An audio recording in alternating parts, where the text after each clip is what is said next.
भरतीच्या वेळी समुद्र किनाऱ्यावर जाणं टाळा अशा सूचना महापालिकेनं नागरिकांना दिल्या। 4 ते 7 डिसेंबर दरम्यानसाठी नागरिकांना हे आवाहन करण्यात आलंय। मुंबईत 7 डिसेंबरला जैन समाजाचा मोर्चा निघणार आहे। दादरच्या कबूतरखाना येथून हा मोर्चा कबूतरखाना सुरू करण्याची मागणी या मोर्चाच्या माध्यमातून करण्यात येणार आहे। जैन मुनी निलेशचंद्र महाराजांच्या नेतृत्वात हा मोर्चा निघणार आहे, तर कुलाबा जैन मंदिरातून पदयात्रेला सुरुवात होईल। निफाडमध्ये 8.6 अंश सेल्सिअस तापमानाची नोंद झाली आहे। नाशिकमध्ये गेल्या 2 दिवसांपासून पुन्हा एकदा पारा घसरलाय, तर पुढचे काही दिवस अजून पारा घसरण्याची शक्यता वर्तवण्यात आली आहे।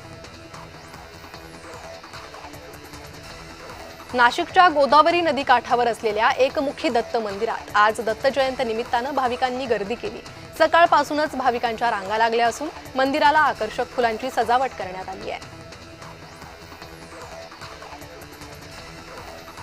नाशिक योग विद्या केंद्रातर्फे तपोवनात झाडांच्या संवर्धनासाठी योगासनाचं आयोजन करण्यात आलं। सकाळच्या सुमारास तपोवनात झाडांच्या मधोमध योगासनाला सुरुवात झाली असून अनेक नागरिकांनी सहभाग घेतला। यावेळी एक योग झाडांसाठी प्राणवायू देणाऱ्या प्राणांसाठी असा संदेश देण्यात आला।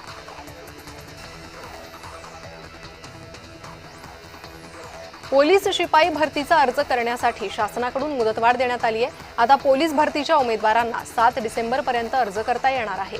महाराष्ट्र पोलीस दलात 15,631 पदांसाठी भरती जाहीर झाली आहे। नाशिकच्या तपोवन येथील झाडं तोडू नये यासाठी केंद्रीय मंत्री भूपेंद्र यादव यांना निवेदन देण्यात आलंय। दिंडोरीचे खासदार भास्कर भगरे यांनी निवेदन देत झाडं तोडू नये अशी मागणी केली आहे। नाशिकच्या तपोवनातील झाडांचा मुद्दा आता केंद्र सरकारच्या दरबारी पोहोचलाय। पश्चिम रेल्वेकडून 60 दिवसांचा विशेष ब्लॉक सुरू करण्यात आलाय। मुंबई सेंट्रल स्थानकावर महत्त्वाचं काम हाती घेण्यात आलंय। फलाट क्रमांक 4 वरच्या रेल्वे रुळांचं मोठ्या प्रमाणावर काम करण्यात येत आहे। तब्बल 60 दिवसांचा हा विशेष ब्लॉक सुरू करण्यात आला। या काळात अनेक गाड्यांच्या थांब्यांमध्ये बदल केले जात आहेत। एसआरए पात्र झोपडपट्टीधारकांचे संक्रमण भाडे थकवल्याच्या तक्रारींची दखल घेऊन 15 दिवसात त्याविषयी निर्णय घेतला नाही तर त्याकडे गांभीर्यानं पाहिलं जाईल असा इशारा मुंबई उच्च न्यायालयानं एसआरए प्राधिकरणाच्या मुख्य कार्यकारी अधिकाऱ्यांना दिलाय। नाशिक विमानतळावर प्रवासी संख्येचा नवा उच्चांक गाठला। एकाच दिवशी 1768 प्रवाशांनी उड्डाण केलं असून नाशिककरांचा उड्डाण सेवेला उदंड प्रतिसाद पाहायला मिळतो। वाढते पर्यटन आणि दिल्लीला अतिरिक्त सेवा दिल्यानं प्रतिसाद वाढलाय। मात्र नाशिक दिल्ली विमान सेवा गेल्या काही दिवसांपासून वेगवेगळ्या तांत्रिक कारणांमुळे विस्कळीत होते। इंडिगोची विमानसेवा बुधवारी मोठ्या प्रमाणात विस्कळीत झाली। प्रामुख्यानं अपुऱ्या मनुष्यबळामुळे इंडिगोच्या कामकाजात मोठ्या प्रमाणात व्यत्यय येऊन दिवसभरात 100 पेक्षा जास्त विमानं विस्कळीत करण्याची वेळ इंडिगोवर आली आहे। याचा फटका मुंबई, दिल्ली, हैदराबाद, बंगळुरूसह पुण्यातील विमानतळांना बसलाय। फुटबॉल विकासासाठीच्या प्रोजेक्ट महादेवा योजनेचा भाग म्हणून टायगर श्रॉफ, कार्तिक आर्यन, सिद्धांत चतुर्वेदी, जॉन अब्राहम आणि अन्य हिंदी सिने अभिनेते मैदानात उतरणार आहे।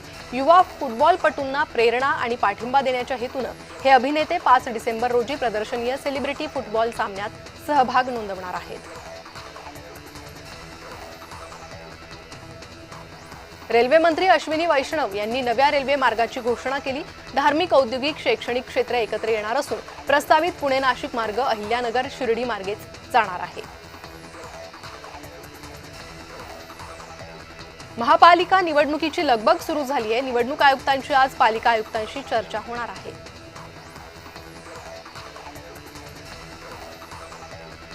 टपाल विभागातर्फे स्मार्ट मोबिलिटी उपक्रमांतर्गत पोस्टमन आणि पोस्ट वुमन यांना 211 इलेक्ट्रिक दुचाकींचं वितरण करण्यात येणार आहे।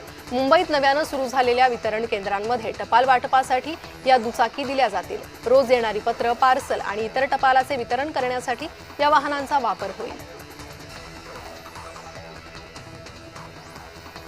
नागपूर महापालिकेच्या निवडणुकीसाठी तयार करण्यात आलेल्या प्रारूप मतदार याद्यांवर अखेरच्या दिवसापर्यंत तब्बल 13,000 हरकती प्राप्त झाल्या। इच्छुक उमेदवारांनी प्रारूप मतदार याद्या तपासण्यासाठी घेतल्यानंतर त्यात प्रचंड त्रुटी असल्याचं समोर आलंय।